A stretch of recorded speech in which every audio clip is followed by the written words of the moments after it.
Κοίτα εδώ κατάσταση. Θέλω να σε βοηθήσω. Άντε. Δεν μου λες φορέσεις κορσέ.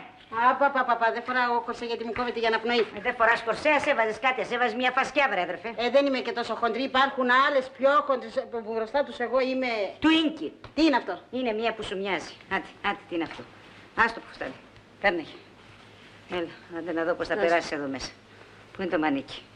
Χάσαμε και το χέρι, έλα. Άρα τι παθαίνω σήμερα εγώ. Είναι δουλειά. Στάσου. Τι να σταθώ. Άντε.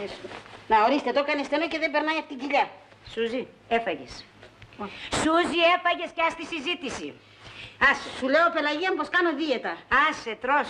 Σούζη, τρως. Και ψεύδεσαι και τρως. Στη ζωή του άντρα μου. Άπα, σε βλέπω χείρα στη συζήτηση. Κουνήσω από τη θέση σου. Η στεναχώρια με παχαίνει εμένα. Άσε. Τι στεναχώρια έχεις, μωρή. Τον άντρα στον έχεις, τα ελέη του Θεού σου φέρνει, γιατί να στεναχωριέσαι. Λίγο είναι να βλέπεις τους άλλους να τρώνε και εσύ να μην τρως τίποτα. Σώπα τώρα, τρως και κρυφοτρως και τρως και πολύ. Δεν με πιστεύεις. Όχι, δεν σε πιστεύω.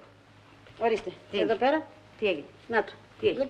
Τι έχει? Φουσκώνει, πάρ' το λιγάκι να με κόψει το στήθος. Τι να πάρω? Αυτό? Ναι. Πώς να το πάρω? Κοίταξε το. Εδώ θα θέλει χασάπι θέλει. Κοίτα πως είσαι ολόκληρη. Η κρεοπολείο, η αυθονία έγινες Σιγά, εσύ πας να με κάνεις υποπόταμο. Τι θέλεις να είμαι τσίρος σαν την αδελφή σου? Δηλαδή, δεν μου λες τι κάνει η Ελενίτσα. Να το στο κουτσομπολιό θα ανοίξουμε τώρα. Καλά είναι η Ελενίτσα. Φτιάχνει το φουστάνι. Καλά είναι.